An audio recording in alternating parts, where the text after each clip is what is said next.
Assalamualaikum warahmatullahi wabarakatuh. Perkenalkan, saya dengan Winda Rusmaniar, calon guru penggerak angkatan 11 dari SMK Negeri 1 Majalaya. Pada kesempatan kali ini, saya akan menyajikan aksi nyata desiminasi modul 1.4 budaya positif. Alhamdulillah, saya dibersamai dengan fasilitator Bapak Fadlan Fadilah dan pengajar praktik Ibu Hajah Sandra Gustiana. Latar belakang.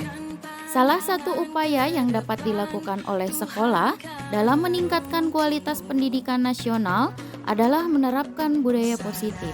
Dalam perwujudan budaya positif ini, perlu kolaborasi dan dukungan dari semua warga sekolah secara menyeluruh, seperti pemahaman konsep inti budaya positif yaitu disiplin positif, motivasi perilaku manusia, posisi kontrol guru, pembuatan keyakinan sekolah atau keyakinan kelas, dan penerapan segitiga restitusi. Harapannya, setelah seluruh warga sekolah memahami konsep inti budaya positif, maka budaya positif yang baik akan terbangun di sekolah secara berkesinambungan dan selaras. Tujuan. Yang pertama, mensosialisasikan konsep inti budaya positif ke seluruh warga sekolah, sehingga pemahamannya bertambah dan meningkat. Yang kedua, menumbuhkan budaya positif dengan pembuatan kesepakatan kelas. Dan yang ketiga, mengembangkan nilai-nilai profil pelajar Pancasila pada murid dalam kegiatan pembelajaran. Tolak ukur. Terlaksananya sosialisasi konsep inti budaya positif melalui desiminasi ke seluruh warga sekolah. Kemudian, terbentuknya kesepakatan kelas yang dilakukan bersama antara jurusan, wali kelas, dan murid. Selanjutnya, warga sekolah dapat mengaplikasikan nilai-nilai profil pelajar Pancasila secara sadar dan berkesinambungan dalam proses belajar mengajar. Lini masa tindakan yang dilakukan. Yang pertama, melaksanakan koordinasi dengan kepala sekolah. Yang kedua, melaksanakan koordinasi dengan wakil kepala sekolah bidang kurikulum, bidang Hubinmas, bidang kesiswaan, dan bidang sarana. Yang ketiga, melaksanakan koordinasi dengan kepala program keahlian, yaitu kepala program keahlian TKJ, TITL, DKV, TSM, dan TEI saya sendiri. Yang keempat, melaksanakan sosialisasi budaya positif melalui desiminasi. Yang kelima, menyusun kesepakatan kelas. Yang keenam, hasil kesepakatan kelas ditempel di bengkel dan di lab atau di kelas. Dalam pelaksanaan aksi nyata, dukungan yang dibutuhkan adalah dukungan dari kepala sekolah, wakil kepala sekolah, kepala program keahlian, wali kelas, rekan sejawat, guru BK, murid, dan perlengkapan pembuatan kesepakatan kelas. Marilah kita saksikan desiminasi budaya positif yang saya laksanakan di SMK Negeri 1 Majalaya bersama warga sekolah. Bismillahirrahmanirrahim. Assalamualaikum warahmatullahi wabarakatuh. Ya, Bapak Ibu sekalian, terima kasih banyak telah hadir pada acara kali ini. Alhamdulillah, Bapak Ibu bisa membersamai saya untuk melaksanakan aksi nyata modul 1.4 budaya positif dalam tema desiminasi budaya positif di sekolah.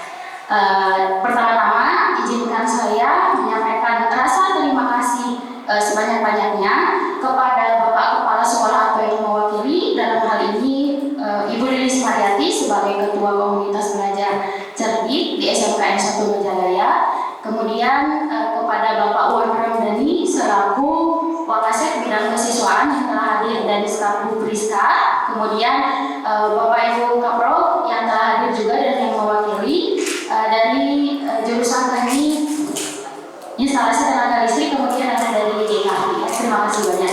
Dan alhamdulillah Bapak Ibu semua, terima kasih sudah hadir, rekan-rekan guru yang saya hormati dan saya sayangi. Tepuk tangan untuk kita semua. Ya, alangkah baiknya Bapak Ibu, sebelum acara dimulai secara keseluruhan, mari kita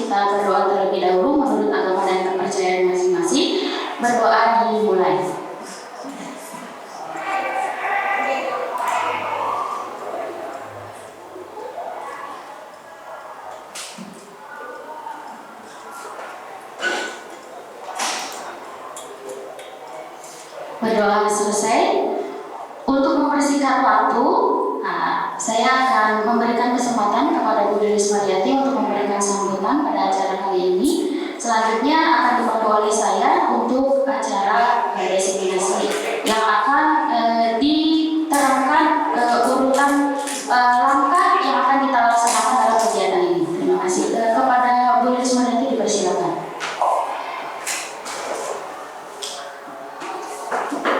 Baik, terima kasih. Bismillahirrahmanirrahim. Assalamualaikum warahmatullahi wabarakatuh. Pertama-tama kita ucapkan puji syukur kehadirat Allah Subhanahu wa Ta'ala, karena pada kesempatan ini kita semua bisa berpartisipasi dalam kegiatan diseminasi yang dilakukan oleh Ibu Winda. Selanjutnya, salawat serta salamnya kita panjatkan, kita curahkan kepada junjungan Nabi besar Muhammad SAW, juga kepada keluarganya, kepada sahabatnya, dan juga kepada kita sebagai umatnya. Selanjutnya saya ucapkan terima kasih kepada Bapak Ibu yang telah menghadiri kegiatan designasi ini dan merupakan praktik baik di komunitas belajar cerdik, yaitu cerdas mendidik. Kita jadi harus cerdas dan mendidik di SMK 1 Majalaya. Alhamdulillah kegiatan designasi ini kita bisa memfasilitasi dari Kombel, wujud kita sebagai guru pembelajar. Jadi kita diberi kesempatan terus untuk belajar, untuk melakukan perbaikan pembelajaran sesuai perkembangan zaman sekarang. Nah, tentunya dari destinasi ini perlu Bapak Ibu ambil nanti pelajaran yang bisa diambil oleh Bapak Ibu terkait judulnya budaya positif.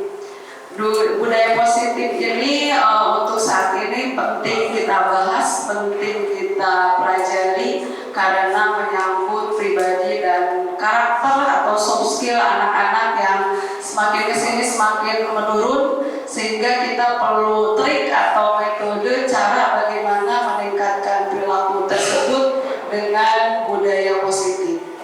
Tentunya budaya positif ini pertama-tama kita sebagai pengajar harus belajar dulu bagaimana itu menerapkan budaya positif di lingkungan kerja kita, di lingkungan sekolah, di lingkungan instansi pendidik kita. Dan mungkin selanjutnya kita terapkan pada proses pembelajaran baik di kelas, di lingkungan terhadap siswa-siswa kita. Bagaimana menerapkan budaya positif yang lebih efektif, karena mungkin kita harus gimana cara pembelajaran karakter, pembentukan soft skill yang sesuai dengan perkembangan zaman sekarang, karena pastinya dulu dengan sekarang berbeda trik dan caranya. Nah, marilah Bapak Ibu pada kesempatan ini kita belajar dari Ibu Winda sebagai peserta pendidikan guru penggerak. Beliau sudah mendapatkan pengetahuan dan kita punya kewajiban Ibu Winda untuk menyampaikan kepada Bapak Ibu. Dan Bapak Ibu gak salahnya kita belajar dari rekan sesama yang sudah mengetahui lebih dulu. Nah, mungkin untuk selanjutnya kita berharap, alhamdulillah dari sekolah kita sudah beberapa orang yang sudah menjadi GP. Mudah-mudahan menjadi motivasi bagi Bapak Ibu untuk terus melakukan pembelajaran. Dengan cara apa? Dengan mengikuti wadah tempatnya di mana ya, itu pemerintah sudah memfasilitasi melalui PGP. Marilah kita berusaha untuk mengikuti seleksi. Mudah-mudahan kedepannya masih free, karena ada diisukan nanti katanya berbayar. Tapi mudah-mudahan walaupun nanti sudah merasa menjadi kebutuhan, berbayarnya tidak mahal. Kalau kita merasa sudah butuh, dirasakan sudah butuh untuk belajar terus ya. Nah, jadi mungkin nanti setelah kita mengikuti designasi ini, kita ambil pelajaran apa yang harus kita terapkan, dan mungkin tidak di forum ini saja, nanti juga di forum secara tidak formal atau dalam kegiatan di ruang guru, di komunitas apa saja kita bisa diskusi tentang permasalahan tentang perbaikan pembelajaran yang berpusat pada guru. Itu saja mungkin dari saya sebagai ketua Kombel di sini, selalu memberikan spirit kepada ibu-ibu dan mari kita sama-sama untuk terus belajar. Sekian saja dari saya. Terima kasih. Wassalamualaikum warahmatullahi wabarakatuh. Terima kasih kepada Bu Delis Mariati selaku Ketua Kombel Jati. Dalam hal ini mewakili kepala sekolah yang tidak bisa hadir menghadiri LKS tingkat nasional di Lampung. Ya. Baik Bapak Ibu, masih semangat? Ya, izinkan saya berdiri ya. Ya, mungkin saya awali dengan jargon SMKN 1 Majalaya. Masih ingat?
Kemudian yang kedua, saya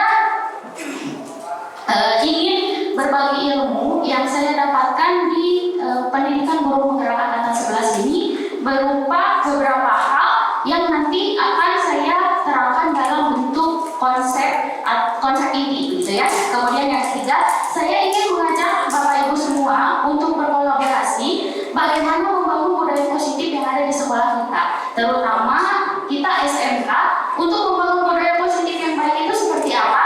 Nanti lewat konsep-konsep inti yang akan saya terangkan, gitu ya. Baik.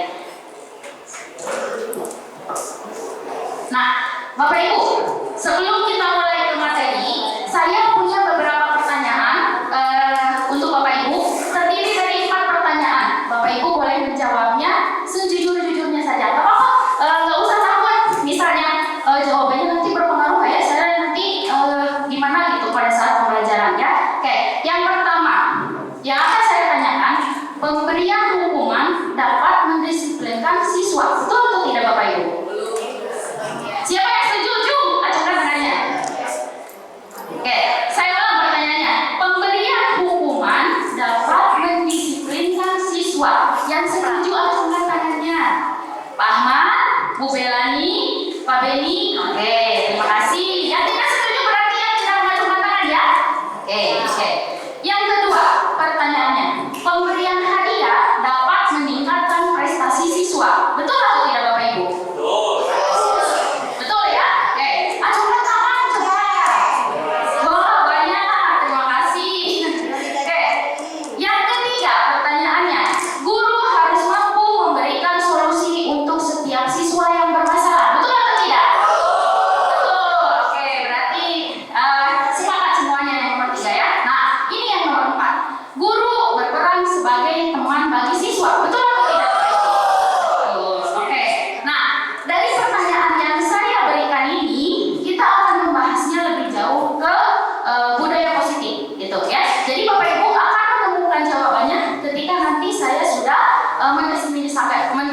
mengimplementasikan budaya positif. Mudah-mudahan Bapak Ibu semua bisa mendapatkan hikmah atau pembelajaran yang saya berikan gitu ya. Oke. Nah, di dalam pendidikan guru penggerak, desiminasi modul budaya positif ini terdiri dari beberapa bagian.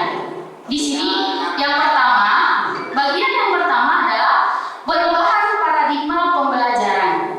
Yang kedua, disiplin positif dan nilai-nilai kebijakan universal. Yang ketiga, teori motivasi, hukuman, kemudian konsekuensi, dan ada yang namanya restitusi. Oke, selanjutnya kebutuhan dasar manusia, kemudian keyakinan kelas, kemudian ada yang namanya 5 posisi kontrol guru, dan yang selanjutnya ada yang namanya segitiga restitusi. Ya, ini adalah modul dari budaya positif yang saya dapatkan di selanjutnya. Nah, sekarang Bapak Ibu, saya punya tugas, tapi tugasnya bukan mengisi soal, gitu ya. Nah, ini tugasnya hanya Bapak Ibu di sini berperan sebagai A. Bapak Ibu sebagai A, kemudian tugas A ini mengepakkan satu tangan, yuk, kepakkan tangannya Bapak Ibu. Nah, mengepakkan satu tangan, kemudian Bapak Ibu anggaplah di tangan tersebut ini ada barang yang sangat berharga untuk Bapak Ibu. Misalnya apa? Ya, uangnya 5 miliar misalnya ada di sini. Ya, atau di sini ada emas batangan gitu ya. Oke. Nah, si A ini bagaimana caranya? Silakan kepalkan tangannya, kemudian teman di sebelahnya silakan coba untuk membuka kepalan tangan masing-masing dari temannya gitu. Oke. Jadi misalnya Bu Rifka dengan Mulia, silakan coba untuk membuka kepalan tangannya. Tapi posisinya di Bapak Ibu itu di sini Bapak Ibu punya hal yang berharga. Apa Bapak Ibu mau memberikannya ke temannya atau tidak? Tidak. So, cobain. Boleh merayu, boleh merayu, boleh meneliti, boleh apapun. Silakan. Kita ambilnya. Kemudian sama Bu Rifka. Coba Bu Rifka dan yang lainnya juga mengikuti. Oke. So, Ibu mau memberikannya ke Bu Rifka nggak? Oh, Ibu mau memberikan. Oke. Ya.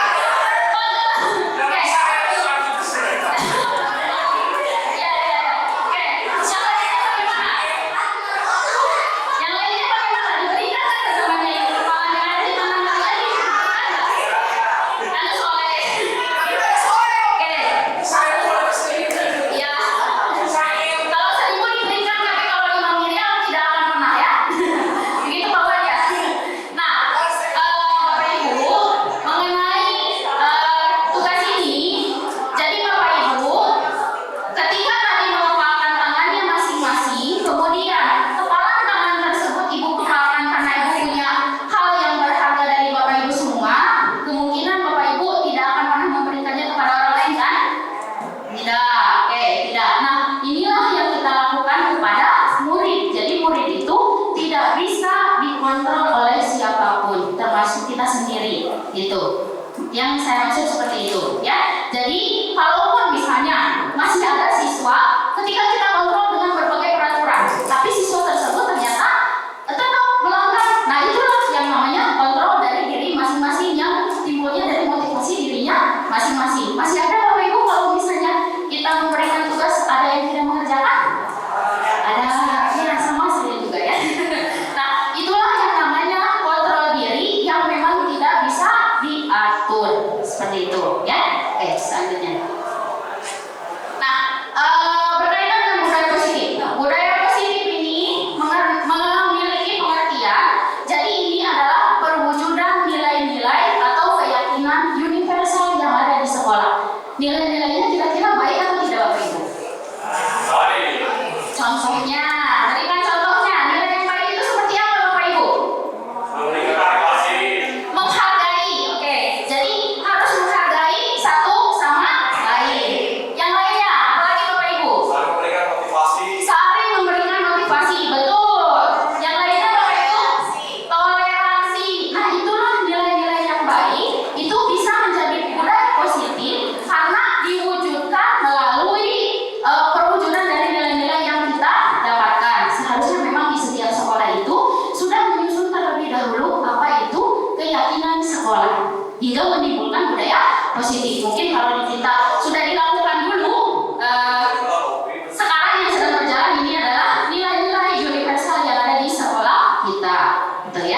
Oke, inilah budaya positif. Ada pertanyaan belum Bapak Ibu? Silakan. Cukup ya? Cukup menerangkan untuk budaya positif? Cukup paham ya? Oke, selanjutnya. Nah, saya berikan pengantar. Jadi ada yang namanya Bapak Ibu semua sudah tahu kan Ki Hajar Dewantara, Bapak Pendidikan Nasional ya. Oke. Jadi kita sebagai guru ini juga saya dapatkan dari pendidikan ini gitu ya. Nah, Bapak Ibu boleh membacanya ke depan. Silakan diresapi bersama-sama. Oke, saya berikan waktu.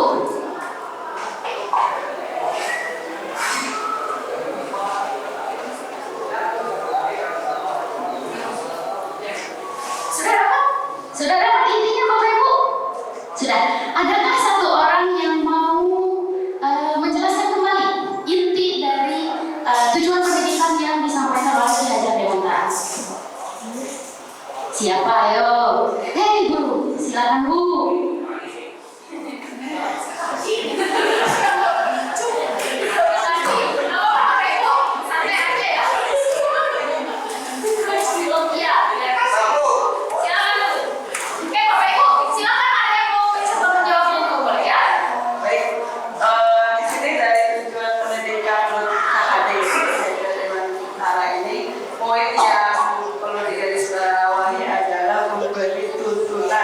Kita sebagai pendidik ya, nah itu satu memberi tuntunan yang sesuai dengan kodrat peserta didik, terus mencapai keselamatan. Jadi tujuannya untuk mencapai keselamatan dan kebahagiaan setinggi-tingginya, baik dia sebagai individu dan juga sebagai anggota masyarakat.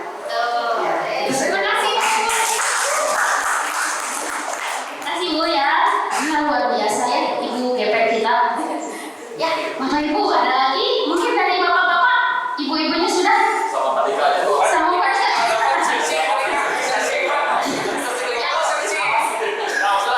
Searching ya tidak.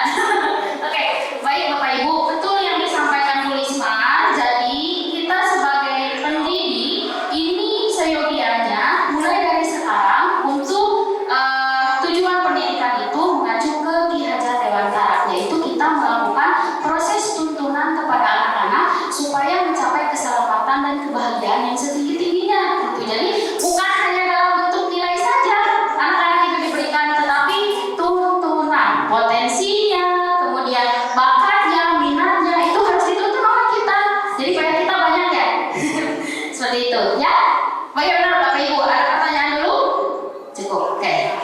Silakan lanjut. Oke, nah setelah kita mengenal yang namanya tuntutan kepada siswa, ada paradigma perubahan dari pembelajaran. Jadi di sini saya sampaikan teori kontrol yang disampaikan oleh Dr. William Gleason, terdiri dari ilusi guru mengontrol murid. Betul nggak? Bapak Ibu suka mengontrol murid? Ya, contohnya? Menyuruh anak diam, padahal sebenarnya dia ingin bicara. Atau yang apa Bu?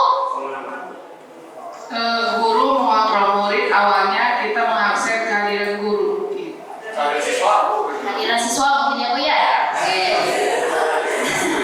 Nah, jadi dari teori kontrol William Gleason ini, ilusi guru mengontrol murid mungkin sekarang dirubah nanti paradigmanya, karena nanti akan dijelaskan bagaimana murid itu seharusnya melakukan proses pembelajaran ya. Kemudian yang kedua, ilusi bahwa semua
hingga nanti ilusi-ilusi yang tadi yang sering kita lakukan itu semakin kesini semakin berkurang kita lakukan kepada siswa. Ya, kemudian ubahlah paradigma Bapak Ibu semua, pemahaman dan penjelasan aspek-aspek tertentu tentang realitas. Jadi Bapak Ibu semua, mulai dari sekarang tadi kan sudah mengenal bahwa dalam pendidikan itu tujuannya menuntun. Nah, Bapak Ibu semua berarti paradigmanya juga sudah harus diubah dari stimulus menjadi teori kontrol. Seperti itu Bapak Ibu ya. Baik, selanjutnya. Oke. Nah, inilah yang dinamakan dengan perubahan paradigma pembelajaran. Bisa stimulus respon yang kita lakukan, realitas kebutuhan kita sama. Tapi menurut teori kontrol itu adalah realitas kebutuhan kita berbeda. Betul? Betul. Oke. Kemudian semua orang yang melihat hal yang sama, tetapi menurut teori kontrol, setiap orang memiliki gambaran yang berbeda. Jadi mulailah Bapak Ibu diterapkan ke siswa-siswi kita semua bahwa kita harus berubah dari stimulus respon ini menjadi teori kontrol. Oke. Misalnya saya coba yang saya bisa mengontrol orang lain. Kemudian kalau secara teori kontrol, Anda sebenarnya tidak bisa mengontrol orang lain. Nah, kurang lebih Bapak Ibu, ini mungkin nanti saya bagikan tentang perubahan paradigma pembelajaran, gitu ya, dalam bentuk slideshow. Oke, ada pertanyaan dulu Bapak Ibu? Masih semangat? Ice breaking dulu atau ya? Oke, kalau saya bilang pagi berarti tepuk tangannya sekali. Mungkin ini sering juga Bapak Ibu lakukan gitu ya. Kalau misalnya saya bilang siang berarti tepuk tangannya 2 kali. Kalau misalnya Bapak Ibu saya bilang malam tepuk tangannya 3 kali ya. Yuk sambil berdiri ya. Ayo, masa anak-anaknya semangat, Bapak Ibu harus semangat juga. Oke, 1, 2, 3. Pagi, siang, malam. Siang, pagi, malam. Pagi, siang, malam. Oke, terima kasih Bapak Ibu. Ya, baik. Selanjutnya Pak. Nah, jadi tugas kita ini saya sudah merangkumnya. Bapak Ibu mulai melihat sambil melihat di depan ke slide-nya. Oke. Jadi yang pertama, guru menuntun segala kodrat yang ada pada anak-anak supaya mencapai keselamatan dan kebahagiaan yang setinggi-tingginya. Disesuaikan juga ya Bapak Ibu ya dengan kodrat alam dan kodrat zamannya. Jadi ada istilah didiklah anak sesuai dengan zamannya. Oke. Selanjutnya, guru harus merancang pembelajaran berdasarkan prinsip pembelajaran yang berpihak pada murid dan berdiferensiasi. Oke. Kemudian, guru harus mengusahakan sekolah menjadi lingkungan yang menyenangkan melalui budaya positif. Nah, kebetulan di sini hadir beberapa jurusan. Jadi nanti Bapak Ibu harus menerapkannya di jurusan masing-masing atau Bapak Ibu yang mengajar di masing-masing mata pelajaran. Saya yakin di sini semua ada perwakilannya. Budaya positif itu seperti apa? Kita terapkan bersama-sama. Mulai dari diri kita setelah diseminasi ini mudah-mudahan memberikan dampak untuk kita semua ya. Setuju Bapak Ibu? Alhamdulillah ya, saya tidak salah bersama orang-orang hebat. Nah, marilah kita kenali dulu. Jadi tugas kita, guru harus memiliki kemampuan dalam mewujudkan budaya positif di sekolah. Budaya positif ini dapat diterapkan di sekolah melalui konsep inti, yang konsep intinya itu ada 5. Ya, yang pertama, menciptakan disiplin positif di sekolah, di lingkungan sekolah. Oke. Yang kedua, memahami motivasi perilaku manusia berkaitan dengan hukuman, penghargaan, dan restitusi. Yang ketiga, posisi kontrol guru. Jadi Bapak Ibu semua ketika kemarin melakukan pembelajaran, sebenarnya Bapak Ibu semua itu sedang melakukan posisi kontrol. Cuma mungkin belum tahu yang mana gitu ya. Atau ada yang beberapa udah tahu ya, sudah mengerjakannya beberapa di PMM mungkin ya. Oke. Kemudian yang keempat, membuatkan keyakinan sekolah atau keyakinan kelas. Nah, kita batasi saja pembuatan keyakinan kelas dulu. Nanti mungkin kita ajukan ke sekolah untuk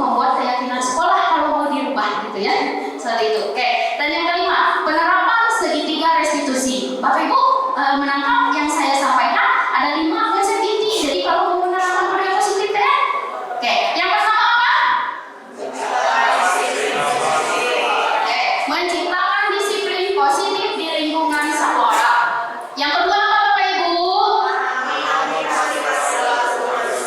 Oke, berkaitan dengan hukuman, konsekuensi, dan restitusi. Ada restitusi, ada segitiga restitusi, itu nanti berbeda ya. Sama saja, tapi ada amahnya kalau segitiga restitusi. Oke. Yang ketiga, posisi kontrol seorang guru. Kemudian pembuatan keyakinan sekolah atau keyakinan kelak. Dan yang kelima, penerapan segitiga restitusi. Nanti kita ada prakteknya Bapak Ibu ya. Setuju tidak? Setuju. Oke, lanjutkan. Oke. Nah, untuk penerapan disiplin positif ini,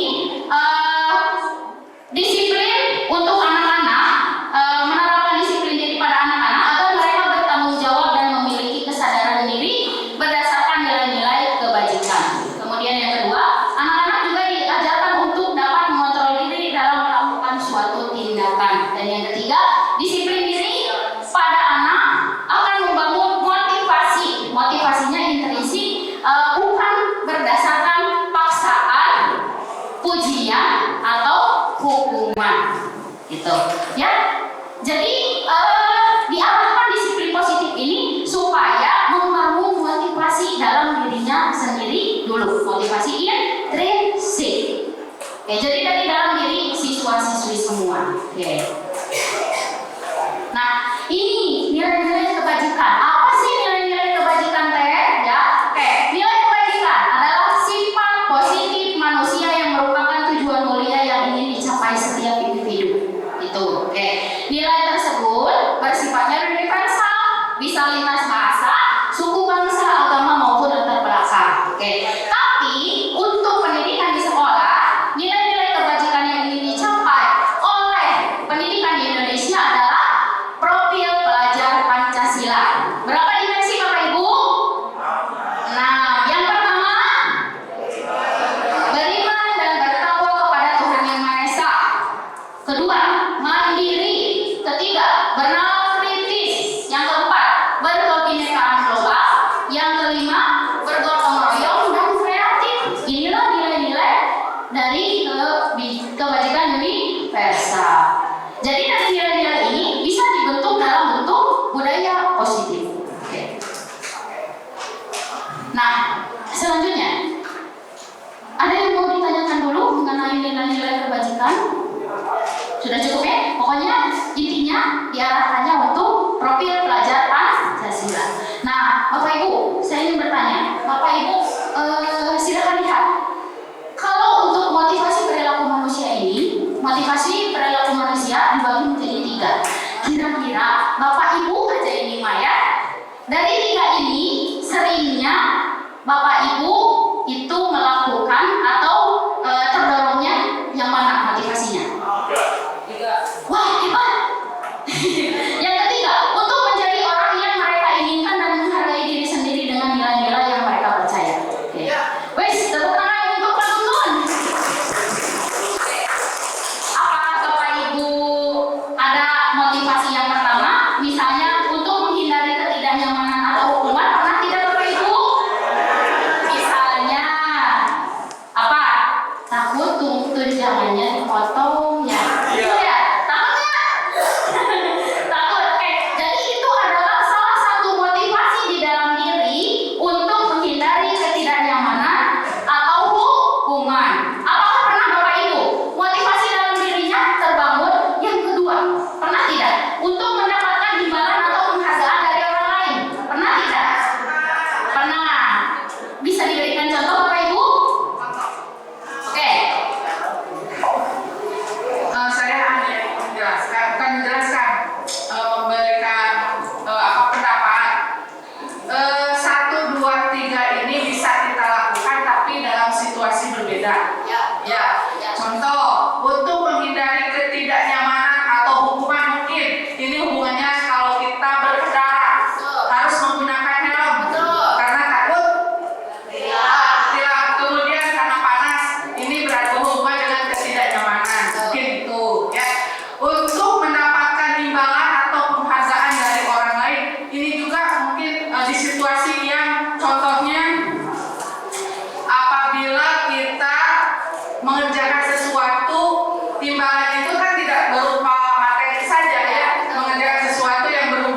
saya. Ini mungkin contoh bagi seorang guru agar menjadi teladan untuk siswanya yang mungkin filosofi diajar dalam cara yang tiga itu ya, ini berhubungan. Mungkin itu saja.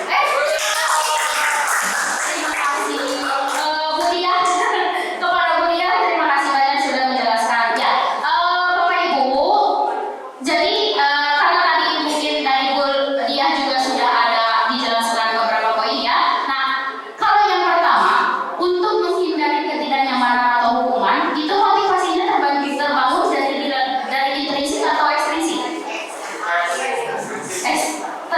Ekstrinsik atau intrinsik? Apa? Dari luar ya Bapak Ibu ya. Oke. Kalau yang kedua, ekstrinsik dari luar juga. Kalau yang pertama, iya betul ya. Jadi tiga motivasi diri ini semuanya bukan hanya di guru juga, di anak juga. Ini motivasinya mereka ini ada tiga gitu ya. Tapi untuk anak Bapak Ibu, apakah nomor 3 mereka bisa melakukannya atau tidak? Bisa, tapi hanya beberapa. Karena ini kalau untuk menjadi orang yang mereka inginkan dan menghargai diri sendiri, mungkin saja anak-anak beberapa ada yang belum paham sampai di situ, gitu ya. Seperti itu. Mungkin cukup tercerahkan Bapak Ibu untuk motivasi perilaku manusia. Oke. Ya, cukup Bapak Ibu. Ya, oke, selanjutnya. Nah, ini adalah restitusi, konsekuensi, dan hukuman. Langsung saja kan? Langsung terus. Oke, nah, ya ini Bapak Ibu. Ya, jadi kalau hukuman itu seperti apa? Jadi kalau hukuman itu bersifat tidak terencana, kemudian bersifat satu arah, kemudian bisa berupa hukuman fisik, psikis, dan kata-kata kasar. Contohnya, misal pagi-pagi ada siswa datang terlambat. Nah, kita tiba-tiba menegur siswa, ya. Kamu kenapa terlambat? Coba, karena kamu terlambat, silahkan bersihkan WC. Satu orang tidak Bapak Ibu? Satu orang ya. Jadi hanya kita dengan siswa saja. Jadi itulah yang namanya hukuman contohnya. Oke. Kemudian kalau konsekuensi itu seperti apa? Konsekuensi bersifat terencana dan sudah disepakati dalam bentuk-bentuk konsekuensi dibuat oleh pihak guru dan siswa. Ya, jadi kalau konsekuensi mungkin di kelas kita sering menemukan kasus di mana kita sepakati apabila siswa tidak mengerjakan tugas A, konsekuensinya ini. Misalnya seperti itu. Ya, Bapak Ibu, bukan bisa, saya ingin bertanya. Konsekuensi yang Ibu berikan biasanya kalau anak tidak mengerjakan tugas itu apa?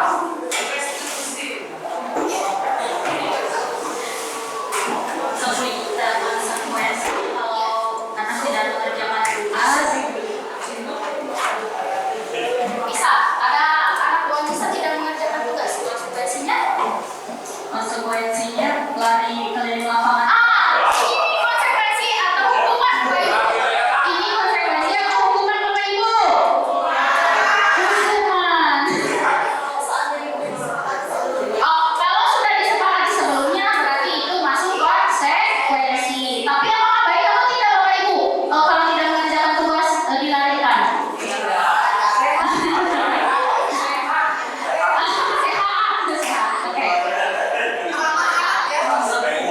Sehat. Oke. Ya, jadi mohon dibedakan ya nanti antara hukuman dengan konsekuensi. Kemudian yang ketiga, nah inilah yang seyogianya kita lakukan, restitusi. Di sini restitusi diartikan sebagai proses menciptakan kondisi bagi murid untuk memperbaiki kesalahan mereka. Ya, jadi kalau siswa yang tadi kesiangan, jangan dulu dihukum Bapak Ibu, tapi diberikan restitusi. Nanti ada langkahnya. Ya. Tapi kita semua kadang-kadang kita di SMK ya. Efektif restitusi nanti bandingkan. Efektif restitusi atau hukuman untuk di kita aja untuk SMK, ya. Oke, dicoba ya. Oke, jadi tercerahkan Bapak Ibu perbedaan hukuman, konsekuensi dengan restitusi. Tercerahkan? Oke, mungkin nanti akan lebih cerah lagi kalau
misalkan 100 kali di dalam buku atau berarti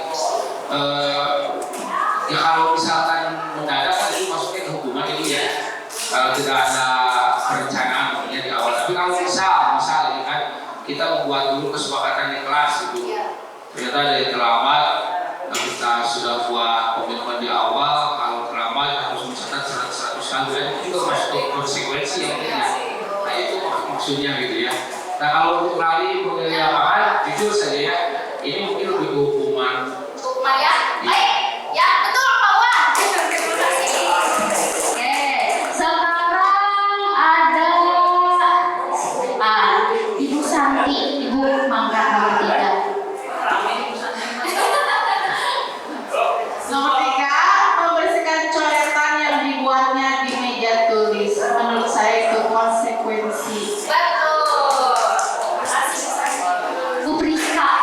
Bu Priska nih, murid diminta push up 15 kali karena tidak menggunakan masker ke sekolah.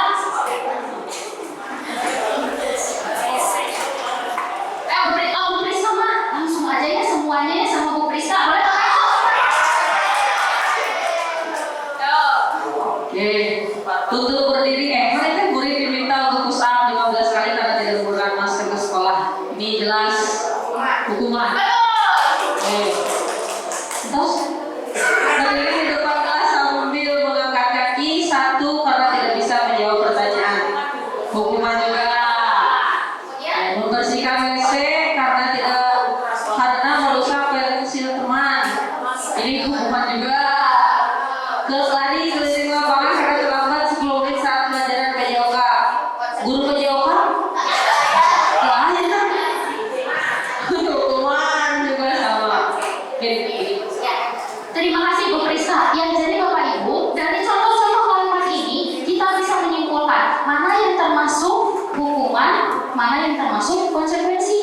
Jadi Bapak Ibu, ketika nanti mau melaksanakan hal tersebut, sebaiknya kita menggunakan hukuman atau konsekuensi. Konsekuensi, karena hukuman itu berakibat secara psikis nanti ke anak itu. Jadi panjang. Ya, soalnya ada fisiknya ya. Oke, lanjutnya. Nah, ini Bapak Ibu yang ingin dibahas lebih jauh yaitu dihukum oleh penghargaan. Oke, dihukum oleh penghargaan. Kenapa penghargaan bisa menghukum? Ternyata bisa Bapak Ibu. Ya, yang pertama pengaruh jangka pendek dan jangka panjang. Betul tidak? Betul tidak Bapak Ibu? Oke, kalau misalnya kita memberikan reward kepada A, memberikan penghargaan kepada A, tapi kita hanya memberikannya misalnya ke ranking 1 saja. Ke ranking 2 tidak. Berpengaruh nggak ke ranking 2? Berpengaruh. Inilah yang dinamakan dengan pengaruh jangka pendek dan jangka panjang. Oke. Kemudian yang kedua, penghargaan tidak efektif. Betul Bapak Ibu? Betul. Oke. Penghargaan merusak hubungan. Betul? Oke. Kemudian penghargaan mengurangi ketepatan. Kemudian penghargaan mengurangi kualitas. Ini betul Bapak Ibu? Ya. Penghargaan mengurangi kualitas. Kadang-kadang anak diberikan penghargaan terus-menerus. Jadi karena dia merasa sudah terus-terusan diberikan penghargaan, kualitasnya menurun. Jadi yang seharusnya dia naik ke level 5, dia tetap di level 3 karena merasa sudah bisa. Inilah yang bahaya Bapak Ibu bagi kita semua. Ya. Oke. Yang selanjutnya, penghargaan mematikan kreativitas. Selain mengurangi kualitas, kreativitasnya juga hanya di situ-situ saja karena dia merasa sudah bisa, jadi potensinya tidak berkembang. Oke. Yang selanjutnya, penghargaan mendukung. Mungkin contoh yang tadi sudah dijelaskan. Dan kemudian motivasi dari dalam diri atau intrinsik. Oke, inilah tentang didukung oleh penghargaan. Lanjut depan. Nah, Bapak Ibu, sudah berapa poin yang kita bahas dari konsep inti? Yang pertama tadi apa? Supaya mengingatkan kembali. Yang pertama, menciptakan budaya atau menciptakan lingkungan positif. Yang kedua kemudian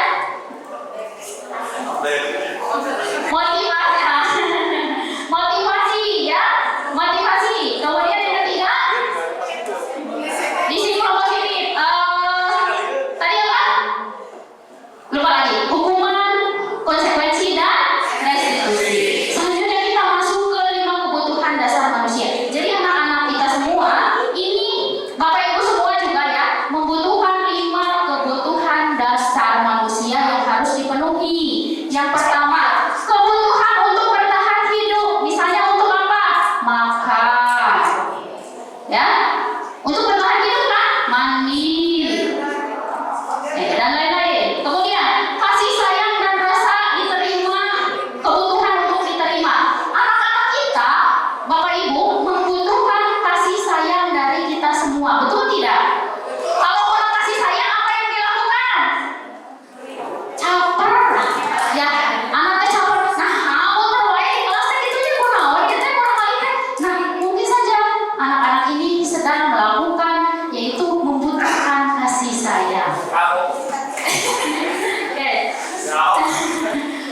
Bisa. Kita sudah mengerjakan sesuatu dengan sangat baik.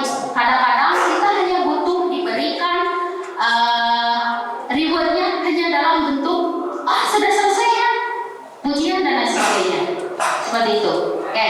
Yang keempat, kebebasan, kebutuhan akan pilihan. Jadi kita semua ini berkaitan dengan teori kontrol tidak bisa dikontrol. Kita juga harus bebas memilih. Misalnya Bapak Ibu memilih universitas untuk Bapak Ibu dijajaki sebagai sarjana gitu ya. Nah, itulah yang namanya kebebasan, kebutuhan akan pilihan. Kemudian yang kelima, kesenangan. Bapak Ibu jadi harus punya hobi. Punya hobi Bapak Ibu? Ibu-ibu mah hobinya apa? Check out ya. Bapak-bapak ada hobi? Ada yang futsal. Panggilan hobinya apa? Panggilan coba ditanya.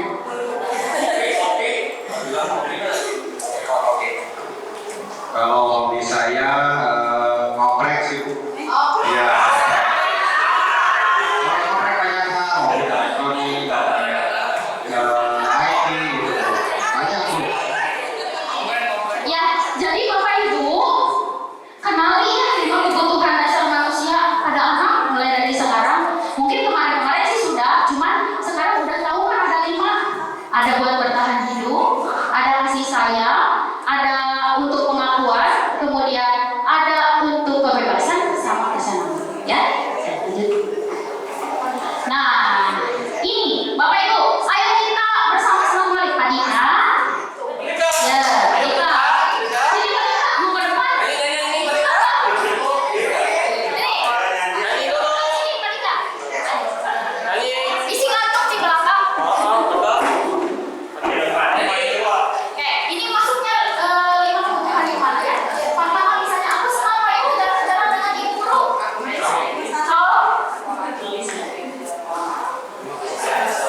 Oke, itu kebutuhan apa Pak Dika?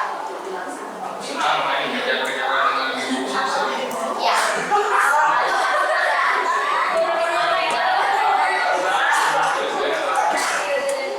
Itu apa? Iya, kan tadi ada 5 kebutuhan dasar. Nah, ini maksudnya aku senang main kejar-kejaran dengan ibu guru, seru. Itu maksudnya kebutuhan apa? Kembali lagi Pak. Pak, kejaran apa? Ya, itu apa Pak? Yang 5. Betul Bapak Ibu yang 5? Oke, terima kasih Pak Dika atas banyak. Udah makan Bu?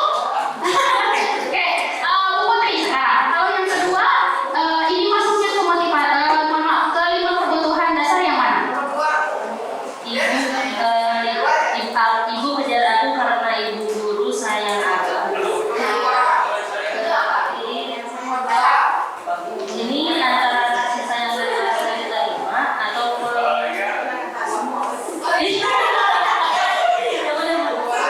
kemungkinan yang oh iya Yang kedua. Oke. Iya Bapak Ibu, Bu Putri agak kebingungan. Jadi kita simpulkan, ibu kejar aku karena ibu guru sayang aku, katanya. Berarti kasih sayang. Oke Pak Ipan yang ke selanjutnya. Aku bosan belajar. Aku hebat kan, bisa bikin ibu. Kemampuan. Kemudian yang terakhir, nanti Bapak Ibu saya ini ya. Aku bosan belajar mewarnai terus di dalam kelas. Nomor 4 kali ya? Ya, kalau aku, ya, oke. Jadi ini yang pertama, aku senang main kejar-kejaran dengan ibu guru, itu kesenangan. Ibu guru kejar aku karena ibu guru sayang aku, juga kesenangan. Aku hebat kan? Bisa bikin ibu guru kejar aku, itu kemampuan. Dan aku bosan belajar mewarnai terus di dalam kelas, itu adalah apa? Pilihan. Oke. Nah, lanjut Bapak Ibu, masih semangat? Masih? Sekarang tinggal beberapa lagi sebenarnya. Oke. Nah, inilah yang akan kita fokuskan tentang keyakinan kelas atau peraturan kelas. Ya, Ibu Eka Ibu, ini kita lagi membahas keyakinan kelas atau peraturan kelas. Mengapa harus keyakinan kelas bukan peraturan kelas? Kira-kira Ibu mau memberikan tanggapan atau tidak? Tidak. Kalau keyakinan kelas itu kayak pertanyaan itu berupa keyakinan kelas sama enggak dengan kesepakatan kelas. Nah, kalau saya lebih cenderung dan lebih pada keyakinan kelas. Kenapa? Karena itu dibuat bersama dan disepakati bersama. Jadi kalau ada yang melanggar, konsekuensinya juga, sanksinya juga diatur oleh bersama. Ya, betul. Luar biasa. Bapak Ibu, jadi saya tidak salah ya di sini bersama Bapak Ibu guru yang sudah senior dan sudah hebat dan sudah berpengalaman mengajar gitu ya. Oke, Pak selanjutnya. Nah, mengapa keyakinan kelas? Karena untuk peraturan kelas itu biasanya sudah diatur. Tapi kalau untuk keyakinan kelas itu dilakukan bersama. Dipampang di depan misalnya harus memakai masker. Kemudian tidak boleh membunyikan motor pada saat masuk ke dalam lingkungan sekolah. Itu peraturan atau keyakinan? Ya, peraturan. Jadi lebih baik kita menerapkan yang namanya keyakinan kelas. Oke. Mengapa kita memiliki peraturan tentang penggunaan helm pada saat mengendarai kendaraan roda 2 atau motor, Bapak Ibu? Maksudnya ini lebih baik keyakinan atau peraturan? Peraturan. Tapi kalau misalnya kita mencantumkan yang namanya nilai kebajikan, keselamatan, bisa jadi keyakinan Bapak Ibu? Bisa. Oke. Yang kedua, mengapa kita memiliki peraturan tentang menggunakan masker dan mencuci tangan?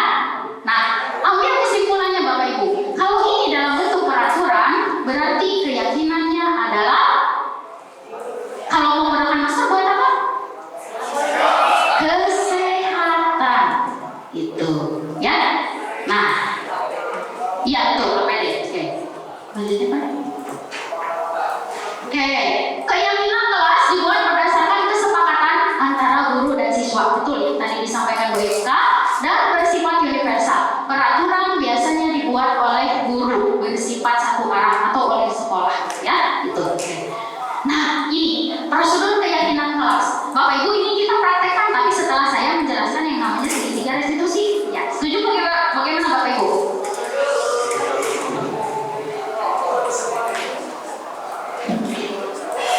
Oke, jadi nanti kita akan praktek ini ya Bapak Ibu yang membuat keyakinan kelas bersama-sama. Oke, selanjutnya kan?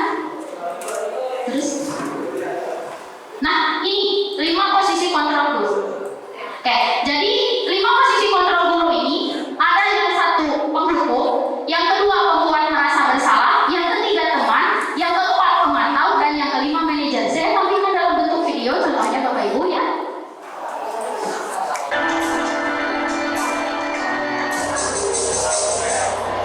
Enggak Bapak Ibu disimak dulu videonya.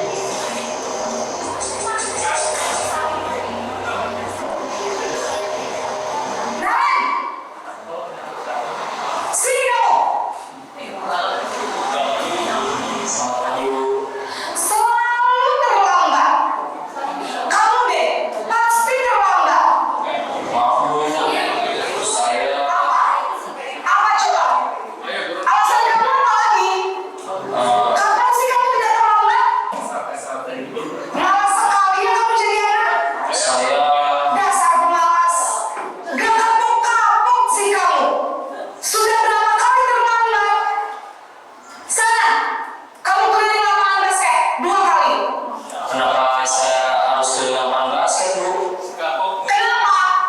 Kamu lawan ibu. Berani-beraninya jawab. Sudah terlambat, masih berani jawab enggak?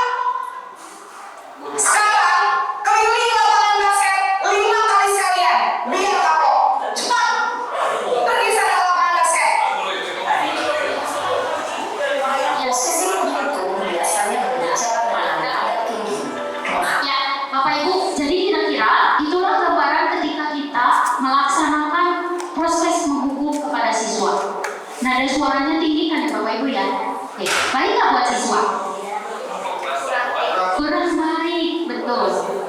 Kenapa Lumia kurang baik?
Jadi ini juga tidak baik Bapak Ibu ya.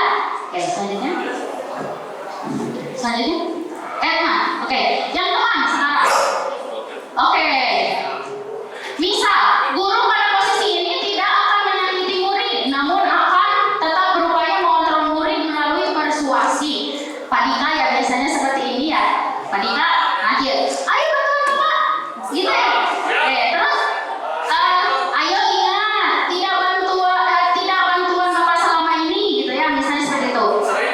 Oke, kemudian gini juga Pak Dika biasanya ya. Ya sudah, kali ini tidak apa-apa, nanti Ibu atau nanti Bapak bantu bereskan. Suka Pak Dika seperti itu? Kadang-kadang. Oke, nanti kita simpulkan Bapak Ibu ya. Baiknya kita berada di posisi kontrol guru yang mana. Oke, sudah 3 ya. Penghukum, pembuat merasa bersalah, dan teman. Oke, lanjut teman. Sekarang pemantau. Nah, ini yang namanya pemantau. Pemantau berarti mengawasi. Pada saat ini kita mengawasi, kita bertanggung jawab atas perilaku orang-orang yang kita awasi. Oke, seorang pemantau sangat mengandalkan perhitungan, catatan data yang digunakan sebagai bukti atas perilaku seseorang. Oke, biasanya seorang pemantau menyampaikannya hal-hal apa yang telah kamu lakukan. Nadanya juga tidak tinggi Bapak Ibu ya. Kemudian sanksi atau konsekuensi apa? Nah, itulah pemantau. Dan selanjutnya, posisi yang selanjutnya adalah posisi manajer. Nah, posisi terakhir. Manajer adalah posisi di mana guru berbuat sesuatu bersama dengan murid. Di sini mempersilakan murid mempertanggungjawabkan perilakunya. Oke, contohnya seperti ini. Oke, nah, tadi kan Bapak Ibu, kalau kita sudah membuat kesepakatan kelas, pada posisi manajer ini tidak serta-merta menyalahkan siswa terhadap kesalahannya, tapi dia akan berbicara seperti ini.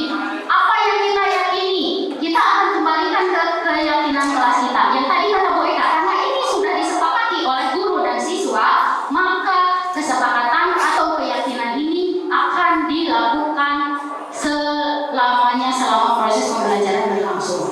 Gitu. Ya. Jadi baik tidak Bapak Ibu posisi manajer? Baik. Oke.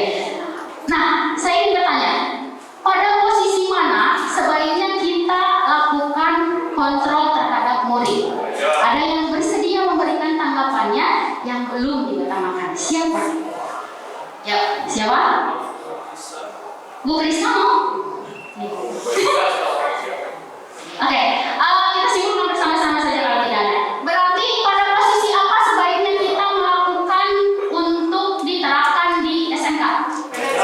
Manajer. Kalau kemana Bapak Ibu? Kurang baik. Karena nanti siswa, nanti kita kalau misalnya memperlakukan sebagai teman, ada masalah baru yang ditimbulkan, yaitu siswa nanti terlalu akrab dengan kita. Ya kalau ini bisa bagus, gitu.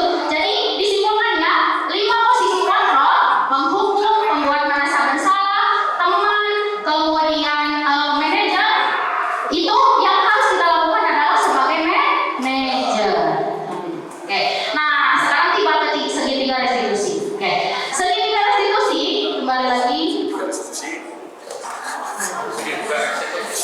Nah, Bapak Ibu, ini bentuknya segitiga restitusi teh. Ya. Yang pertama ada menstabilkan identitas. Yang kedua, validasi tindakan yang salah. Dan yang ketiga, menanyakan keyakinan. Nah, dosen memperkenalkan konsep segitiga restitusi. Segitiga restitusi adalah strategi yang dilakukan untuk mengarahkan siswa pada kondisi yang lebih baik melalui konseling. Oke, Ibu, ada guru BK ya? Ada tuh, Ya. Bu Puji, sama Bu Lani ya? Bu Lani ada, Bu Lani ya. Bu Lani, Ibu kalau untuk di BK seringnya menggunakan 5 posisi kontrol ya? 5 posisi kontrol, yang tadi manajer ya? Oke, untuk menyelesaikan masalah, Ibu sudah menggunakan restitusi atau belum? Boleh dijelaskan kembali segitiga restitusi itu apa? Validasi masalah menanyakan keyakinan, menstabilkan identitas. Ya, kita sudah melaksanakan segitiga restitusi ini. Jadi sebelum kita melaksanakan konseling terhadap siswa, kita meminta mencari data dulu, memvalidasi dulu, terus meyakinkan dulu permasalahannya seperti apa gitu. Kemudian kita juga harus tahu apa sebab dari permasalahan tersebut, begitu. Baik, tepuk tangan untuk bulannya Bapak Ibu, terima kasih. Karena alhamdulillah di sini semuanya hadir perwakilan dari semua mapel ya. Oke, segitiga restitusi dibagi menjadi 3 tahap. Alhamdulillah berarti guru BK-nya semuanya sudah melaksanakan segitiga restitusi ya. Oke. Pada bagian menstabilkan identitas, ini cirinya. Bagian dasar dari segitiga bertujuan untuk mengubah identitas anak dari orang yang gagal karena melakukan kesalahan menjadi orang yang sukses. Ya, jadi dari orang yang gagal menjadi orang yang sukses. Misalnya dengan pernyataan, ada satu anak yang terus-terusan menggunakan make up ke sekolah. Kemudian anak tersebut ditegur oleh temannya. Kemudian mereka berantem. Ya, nah kita sebagai guru dapat melakukan proses menstabilkan identitas dengan menanyakan, dengan memberikan penguatan kepada dia. Gini, jadi jangan langsung menyalahkan Bapak Ibu. Gini, berbuat salah itu tidak apa-apa ke yang sering menggunakan makeup tersebut, sehingga nantinya dia menjadi stabil kembali, dari naik, dari marah, dari kesal karena dia berantem menjadi stabil. Atau misalnya Bapak Ibu, nah, di sini kita biasanya suka ya Bapak Ibu menyebutkan ini ya, Ibu atau Bapak tidak tertarik mencari siapa yang salah, betul? Sering seperti itu untuk menyelesaikan masalah, sering mengucapkan kata-kata itu, sering Bapak Ibu? Sering, oke. Tapi Bapak atau Ibu ingin mencari solusi dari permasalahan ini. Inilah yang dimaksud dengan menstabilkan identitas kepada anak. Bentuk-bentuk kalimatnya ini banyak, tergantung yang kita akan selesaikan masalahnya seperti apa. Ya, jadi Bapak Ibu, ketika nanti ada yang salah, tolong lakukan menstabilkan identitas dulu. Ya, bisa dipahami Bapak Ibu? Bisa ditangkap yang saya maksud? Ya, terima kasih. Validasi tindakan dilakukan dengan satu tujuan, yaitu memenuhi kebutuhan dasar.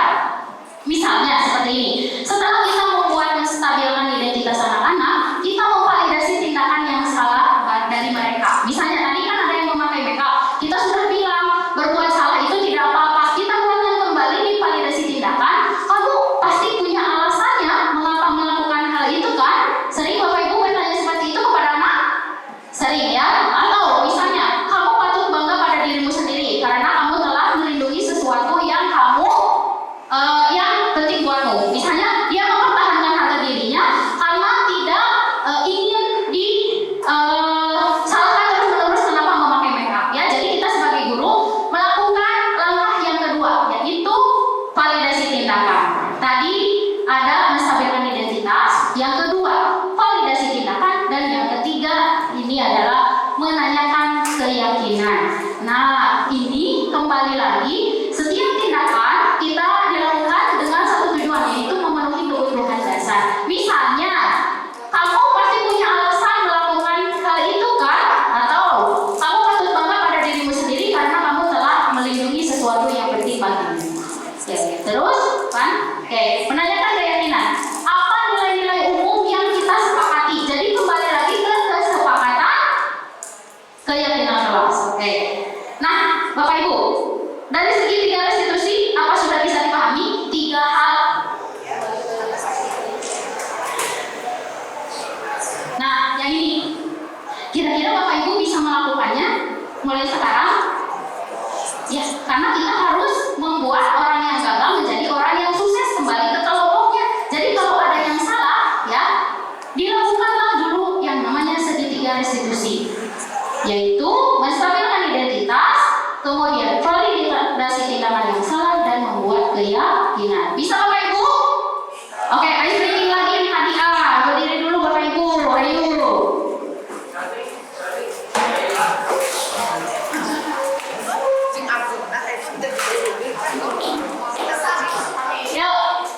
Oke. Yang pertama, mempersilahkan warga sekolah siswa untuk mencurahkan ide tentang peraturan yang akan disepakati. Bapak Ibu mohon maaf sekali saya minta izin. Bapak Ibu sebagai siswa, ya, saya mungkin sebagai guru, gitu. Tidak apa-apa Bapak Ibu. Kita praktek supaya Bapak Ibu juga sering melakukannya. Cuma kita lakukan berdasarkan tahapan ini, ya. Oke. Kemudian mencatat semua masukan. Kemudian ganti mulai dari sekarang. Jangan menggunakan kalimat negatif tapi positif. Misalnya, kalau kelas kotor, berarti jangan dilarang membuat sampah, tapi ganti jagalah kebersihan. Gitu, Bapak Ibu ya. Oke, yang selanjutnya tinjau kembali curahan pendapat yang terkumpul dan tersusun menjadi keyakinan kelas satu sekolah. Selanjutnya tinjau ulang keyakinan kelas yang sudah tersusun. Jadi kita akan membuat sekitar 7. Tapi dari Bapak Ibu semua di sini ada beberapa puluh orang. Itu berbeda-beda. Nanti kita akan meninjau kembali mana yang sama, gitu ya. Oke, kemudian meninjau dan menyetujui dan menandatanganinya. Jadi Bapak Ibu nanti simulasi untuk penandatanganan.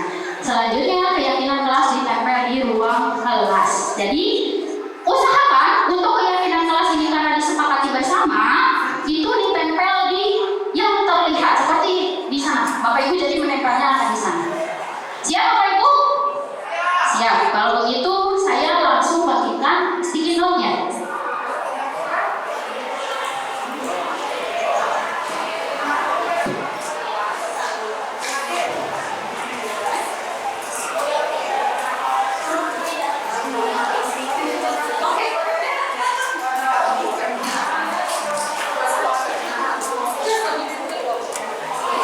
Baik, pada pembuatan keyakinan kelas ini, Bapak Ibu sebagai siswa berarti apa nilai-nilai yang akan Bapak Ibu yakini, gitu ya.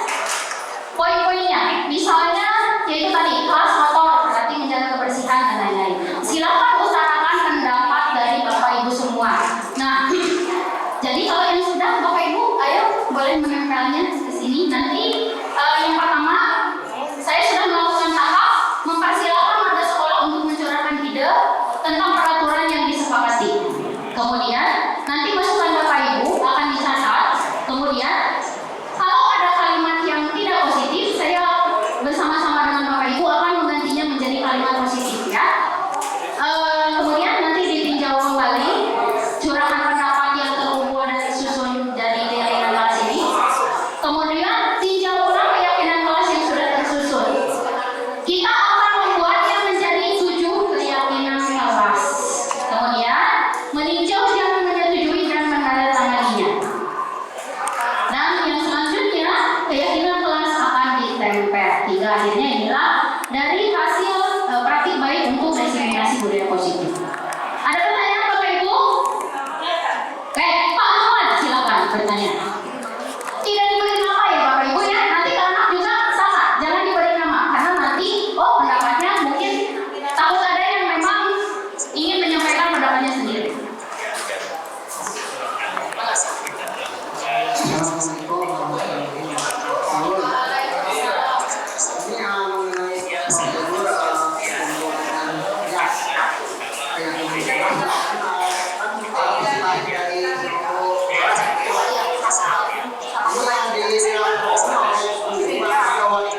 bisa aktif belajar dalam setiap pembelajaran.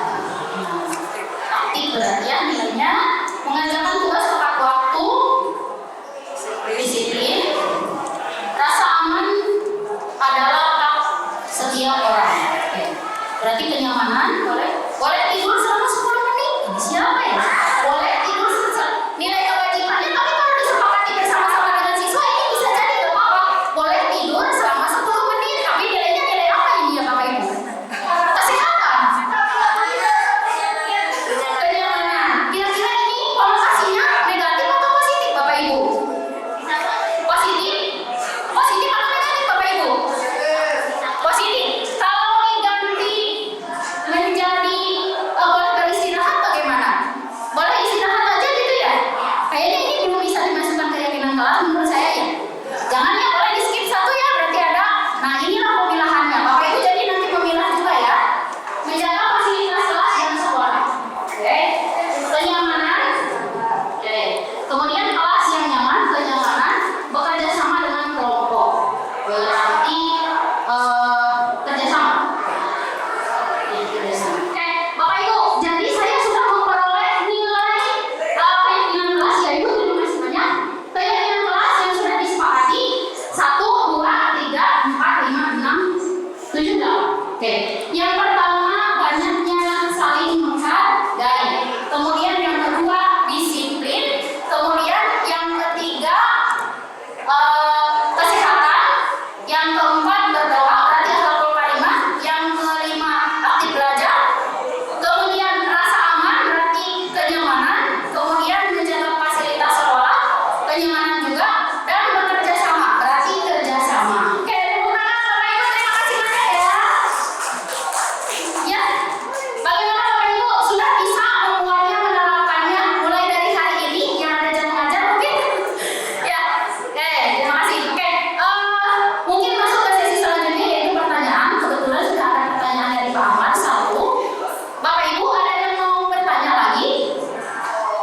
Tidak ada? Oke, cukup berarti ya. Oke, jadi saya akan bertanya, Pak Ahmad menanyakan untuk keyakinan kelas ini sebaiknya dibuat oleh guru atau oleh wali kelas? Ini dibuat oleh kita, ya. Kita. Jadi pada saat misalnya semester awal pembelajaran, bila mau diterapkan 1 semester atau 2 semester, dilakukan oleh guru masing-masing. Kalau wali kelas boleh membuat keyakinan wali kelas, boleh Bapak Ibu, ya, boleh. Jadi baik wali kelas ataupun guru, kita semuanya membuat keyakinan kelas. Mudah-mudahan nanti implementasinya setelah Bapak Ibu semua terdiseminasi membuat keyakinan kelas di kelasnya masing-masing, terutama di produktif ya, di bengkel masing-masing, nanti kita akan ajukan untuk pembuatan jadi keyakinan sekolah yang kita sepakati bersama. Tapi keyakinan sekolah itu harus ada siswanya. Jadi semua stakeholder sekolah, komite stakeholder sekolah, siswa, guru, wakasek dan lain sebagainya. Gitu ya. Begitu Bapak Ibu. Ya, sudah selesai materi dari saya. Terima kasih banyak. Tapi sebelum itu saya ingin meminta tanggapan dari Bapak Ibu. Bagaimana setelah proses diseminasi ini dilaksanakan? Saya minta 2 orang, mungkin Pak Gilang aja ya. 1 Pak Gilang, 1 lagi. Mau Bu Melati atau Bu Rizkia? Oh, Bu Elisa. Ibu El dulu.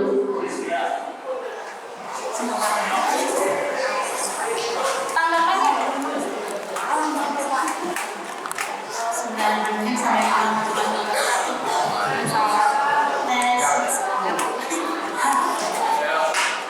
Ya, terima kasih Bu Isa. Materinya paparannya sangat menginspirasi ya, luar biasa.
bahkan sebelum keluar pun sudah memasuki dunia kerja, PKL selama 6 bulan. Mungkin untuk keyakinan kelas pun menurut saya ya, pun ini harus diselaraskan dengan peraturan yang ada di industri. Peraturan yang ada di industri. Jadi karena kita SMK, mungkin kalau kita di tingkat SD, SMP ataupun SMA, is oke. Tapi ketika anak-anak memasuki dunia kerja, dia kita berikan jenis seperti itu. Nah, itu sebaiknya selalu kembali dengan yang ada di dunia kerja, peraturan yang ada di dunia kerja. Kadang peraturan di dunia kerja itu masih apa ya? Mengimplementasikan di mana anak ini bukan SP 1, 2, 3 ataupun nama untuk pemberian kurs atau pengajaran. Biasanya tuh mereka tuh selalu ada apa ya, man of the month seperti itu ya. Jadi siapa-siapa ini yang pegawai yang terbaik itu, nah ini juga sebetulnya menurut saya keyakinan kalau siswa-siswi itu menarik karena kan salah satu dari apa ya, pihak dari utara itu kita kan memberikan perlindungan bagaimana menggali potensi peserta didik ya untuk hal-hal yang memang mereka memiliki potensi yang baik. Nah ini apa sih sebetulnya untuk mengharapkan mereka juga untuk perbaikan dari waktu ke waktu.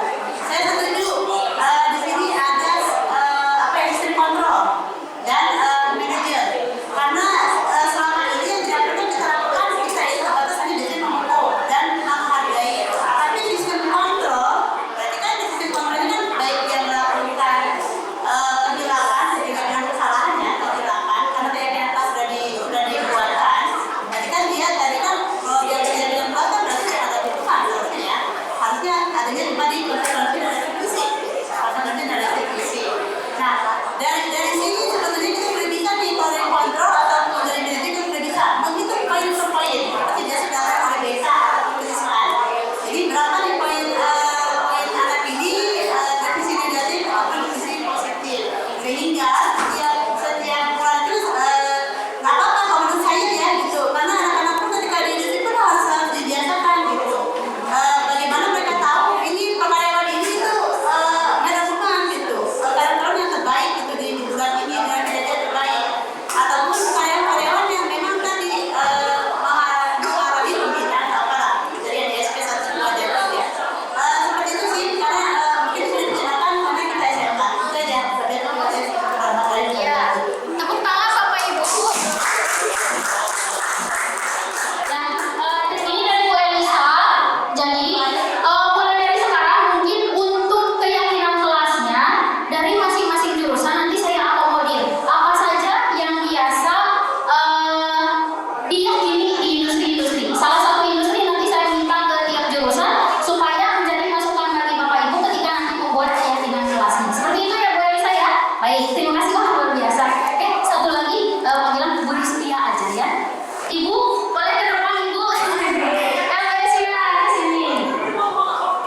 Ya ini pengajar matematika ya. Tepuk tangan Bapak Ibu.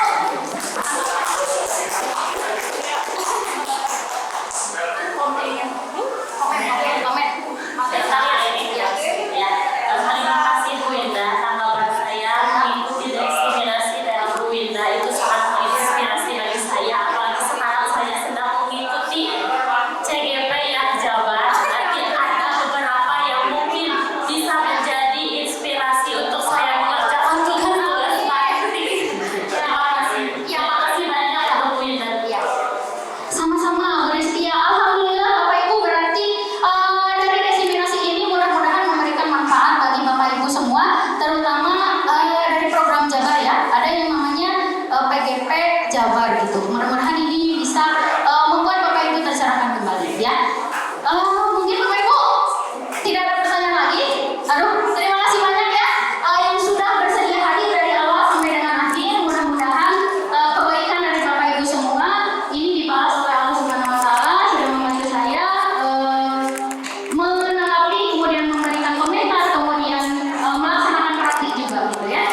Setelah pelaksanaan desiminasi budaya positif, saya melaksanakan praktek keyakinan kelas bersama murid-murid.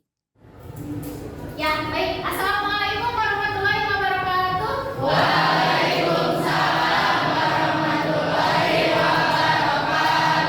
Apa kabar hari ini anak-anak?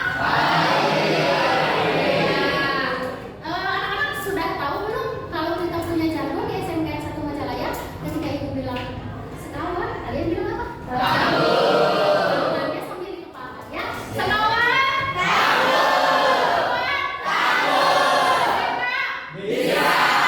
Oke, terima kasih.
Sudah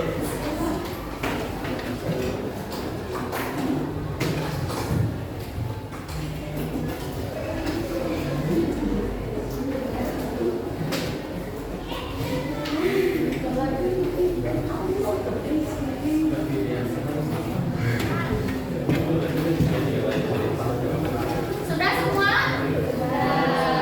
Baik, silakan kalian boleh sambil istirahat, maksudnya sambil memantau ya. Ibu minta izin untuk meninjau terlebih dahulu, kemudian memisahkan. Ya. Saya bacakan satu persatu dulu. Piket kelas sesuai dengan jadwal dan harus tepat waktu. Piket ya, berarti nilai kebajikannya apa anak-anak? Bersihkan.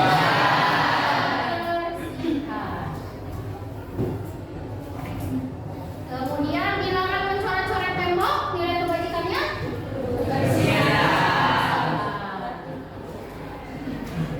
Kompak bersama-sama satu gelas. Gotong royong katanya. Gotong royong berarti ya.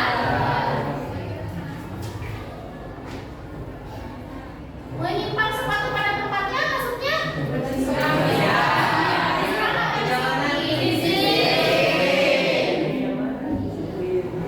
Makan bersama-sama. Siapa yang menulis yang ini? Makan bersama-sama maksudnya apa?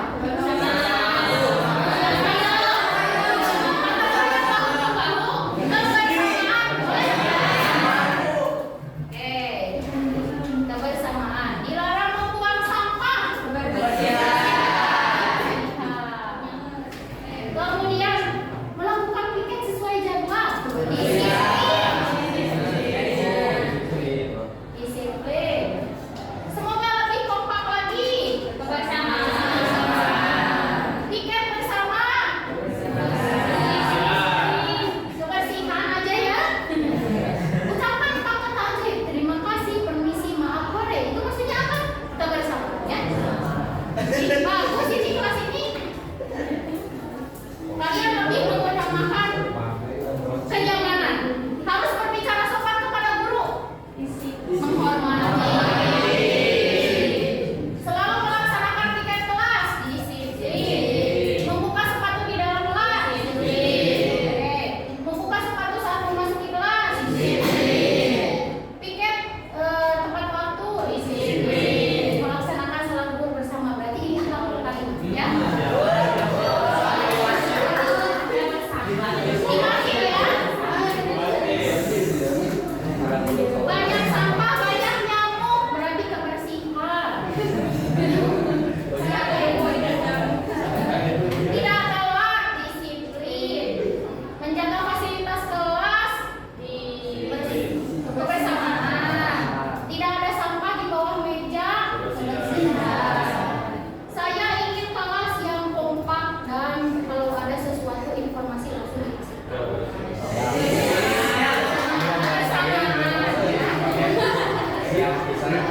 Membereskan meja dan kursi selesai belajar. Ini apa? Disiplin.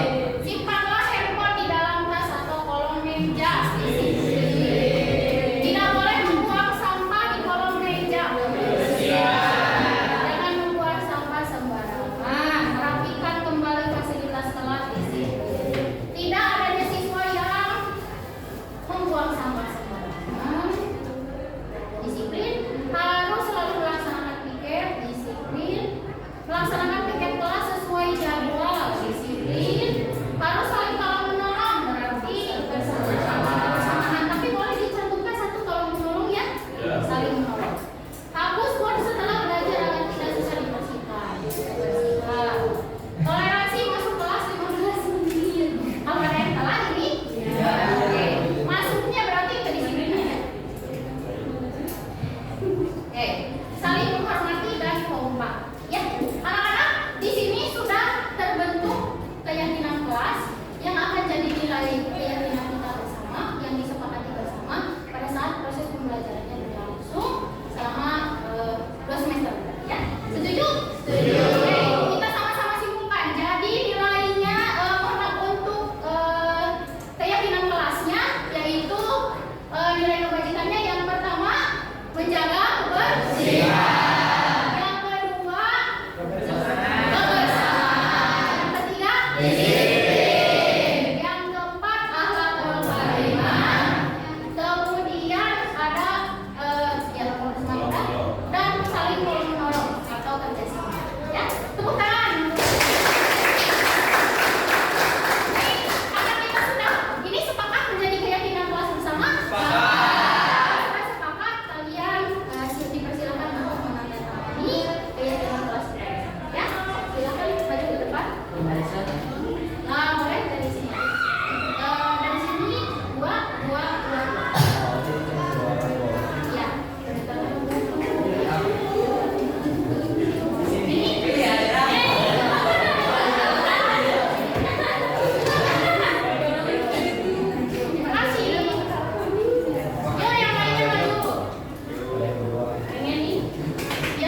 mengizinkan saya untuk memperkenalkan diri.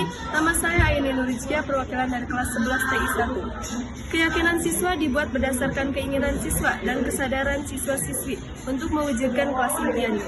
Tidak ada unsur paksaan dari bapak maupun ibu guru.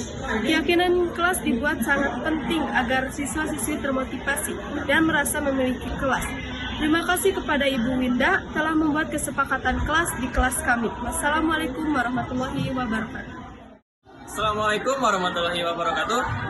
Perkenalkan, nama saya Fahri Al-Bauji dari kelas 11 TI 1. Saya sangat senang membuat keyakinan kelas bersama ibu guru karena dapat meningkatkan nilai kedisiplinan dan ketertiban di kelas.